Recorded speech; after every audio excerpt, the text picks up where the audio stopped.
Welcome to our channel. আপনারা দেখছেন রান্নার হাট। আজকে আমি নতুন গ্যাস চুল্লিতে গোপাল সোনার জন্য পায়েস তৈরি করব। চলুন শুরু করে দিই। আজকে আমাদের গ্যাসে নতুন চুল্লি এনেছে, তাই গ্যাসের চুল্লিটা আমি মুছে ভালোভাবে পরিষ্কার করে নিয়েছি। সিঁদুর ফোঁটা লাগিয়ে দিয়েছি, ফুল দিয়ে দিয়েছি, ধূপ মোম দিয়ে দিয়েছি। ওটাতে প্রথম আমি গোপালের জন্য পায়েস রান্না করব। গোপালের জন্য পায়েস করার জন্য আমি এখানে গোবিন্দভোগ চাল নিয়ে নিয়েছি, কাজু কিশমিশ নিয়ে নিয়েছি, ঘি নিয়ে নিয়েছি, আমল তাজা নিয়ে নিয়েছি, বাতাসা নিয়ে নিয়েছি, চিনি নিয়ে নিয়েছি। নতুন গ্যাসের চুল্লি জ্বালিয়ে দিয়েছি।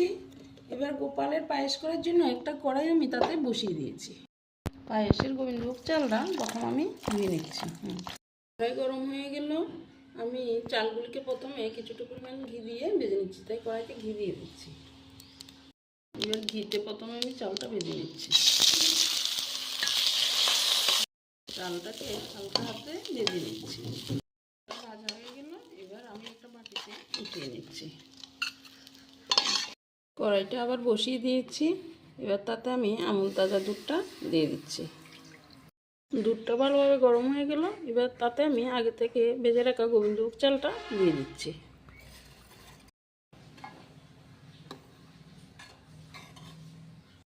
আমি ভিজিয়ে রাখা কাজু কিশমিশগুলো দিয়ে দিচ্ছি। এবার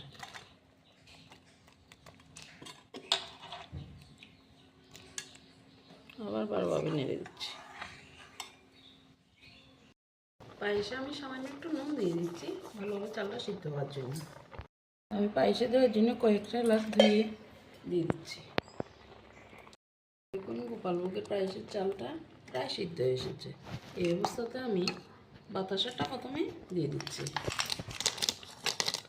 বাতাসার পরিমাণটা একটু বেশিই দেবেন, তাহলে দেখতে কালারটা খুব সুন্দর আসবে। এরপর আমি বাকি চিনিটা দিয়ে দিচ্ছি। দেখুন পায়েসের কালারটা কি সুন্দর এসেছে। এইভাবে একবার বাড়িতে পায়েস বানিয়ে ঠাকুর ঘরে ঠাকুরকেও দেবেন, আপনারাও প্রসাদ পাবেন, গোপালকেও দেবেন। দেখুন আমার গোপাল ভোগের জন্য পায়েসটা তৈরি হয়ে গেল। এবার উপর থেকে আমি একটু ঘি দিয়ে দিচ্ছি। এবার ভালোভাবে এটা নেড়ে আমি গ্যাসের ফ্লেমটা অফ করে দিয়ে দিচ্ছি। এইভাবে একবার গোপালের জন্য বা ঠাকুরঘরের জন্য পায়েস তৈরি করে প্রসাদ খাবেন, দেখবেন খুব ভালো লাগবে। কেমন হয়েছে কমেন্টে আমাকে জানাবেন।